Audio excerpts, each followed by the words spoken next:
You got to wonder, though, right? If you now go to last year's squad, and this is maybe a good moment to talk about it.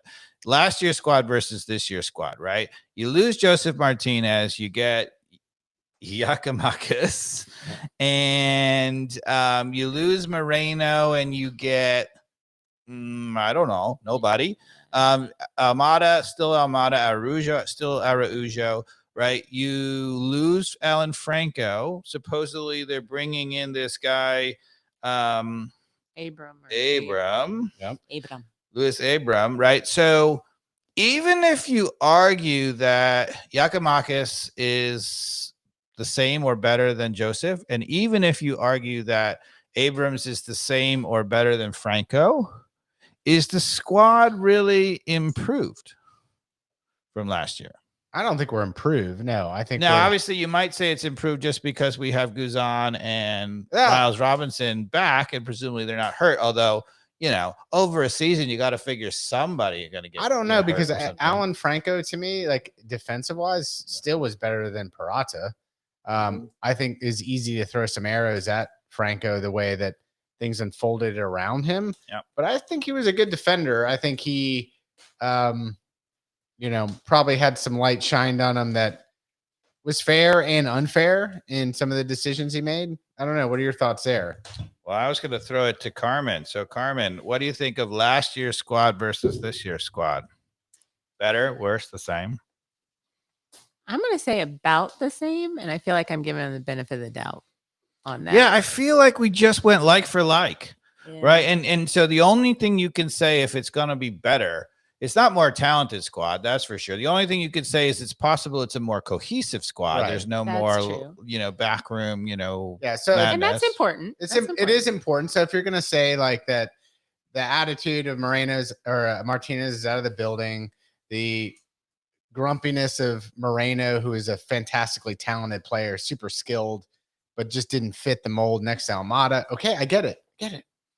And the other one we haven't talked about, we recalled Tyler Wolff. Now, he didn't play in Chattanooga, but what do you think about that prospect? Elliot just mentioned Tyler Wolff. Ah, okay, good. Well done, Elliot. You're keeping us holding our feet to the fire. Yeah, I was maybe a little over positive on the potential. He started last season's opening day. Yeah, people forget that. Yeah. So I think the minutes that he got early on last year, I don't know. I felt like he was close to breaking through, but never did, and that was a problem.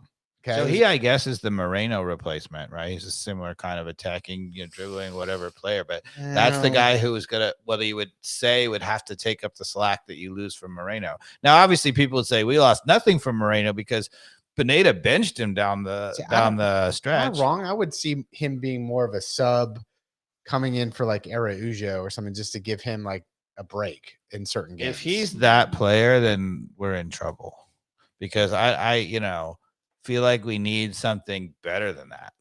Now, the other one we haven't talked about, who could be the upgrade, of course, Etienne. We haven't talked about Etienne, right? Etienne, perennial excellent MLS player. Correct. I looked it up. I don't actually think he's been an all-star. Did he play in the preseason game?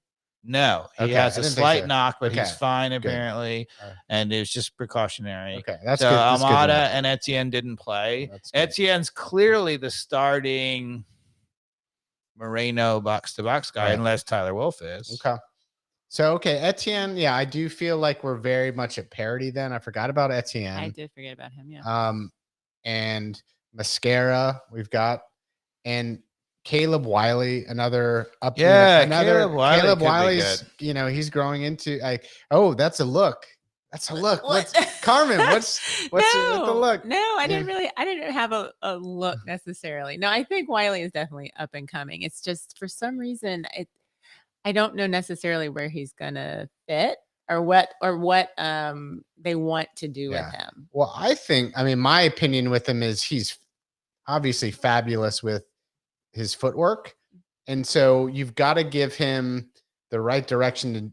Same with Christian Pulisic, able to put people on their back foot. That's what he's good at. He's able to get the defense on their heels a little bit, and coach him into doing that at the right moments, and then being responsible for other things when that's not the case. But I think you got to give him the freedom to put the team on the back foot and let him terrorize. And maybe that's a substitution type of thing. He was very good when he came on last year in that role versus a starter. I thought same way Mascara seems to be able to do that. I think that's an interesting. I love question. Wiley coming off the bench initially, but in a major role coming off Yeah. the bench, like 30-minute kind of role. And if he plays well, he just gets more and more time, right? But you know, if you're a tired defender in the MLS, you do not want to see a Wiley. He's for a young guy, he's big, he's fast, he's physical. Now, what he lacked last year was the polish in the final third. He would often beat a guy, and then the last pass wasn't devastating, or he got into a great spot and his shot wasn't great. Oh, he's very young. Like he might be 19. Yeah, maybe. I think he's maybe only 18. Yeah. So to learn a little bit of composure, I think that, like you said, like give him those minutes and give him those minutes in a successful, tired last 30 minutes. And like you said, let him work. I'm honestly way higher on him than Tyler Wolff. Way higher. I certainly don't disagree. He's definitely got a higher ceiling at this point with his age and he's left-footed. And he is left-footed. It just seems like they didn't really use him towards the end of the season last year when you know, they decided to go with that lineup finally for a couple of games in a row. He wasn't a part of it. So I'm just curious. Yeah, what happened there? Like with all the catastrophe, whatever, he wasn't. I think they had got Mascara onto the team and he was getting those minutes, right? And so Mascara looks to me like all fireworks and no meat, you know. I mean, a lot of speed and effort. Jürgen Damm, you know, I mean, all the tricks in the bag and the pace, and you get nothing for it. Yeah. You seem a little higher on him last year.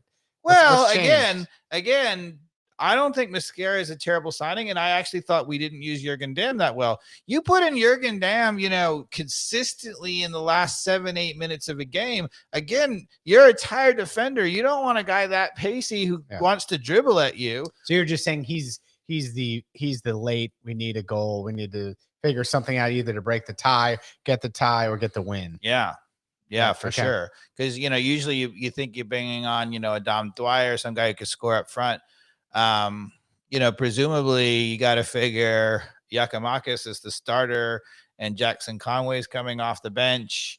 I know people saying, oh, he looks so, you know, buff and whatever, but there is no way that Jackson Conway is ready to lead the line for us. It just didn't show anything of it. You know, we were really, really high on Brandon Vasquez. He looked like a guy who was almost ready to lead the line. Yeah. But I have seen nothing from Jackson Conway that tells me that he's ready to lead the line. No. I think Jackson Conway is a good player. I think he could be an MLS player. I think he looks to me, Dom Dwyer, he's a guy who I think could score a goal in the last 10 minutes. But if he's our starting forward, we're in trouble. I honestly am down on Conway. I've seen way too many opportunities for that guy coming in. He missed a bunch of sitters. He missed a bunch of sitters last year. Didn't have the composure. But his record on the twos says that he can score sitters. Okay. Right. He scores those goals on twos. And people say, oh, it's the difference of the speed and the talent. But I don't really. Then this is the year. Yeah, he's got to do it. Yeah. You know, and the same with Wolff for that matter. He's coming back from no minutes at a Belgian second division team. This is his year, or, you know, adios. So it is, you know, these guys are fighting for their jobs, which is a good thing, I guess. Now, can they be put in a position to succeed with the right formation around them?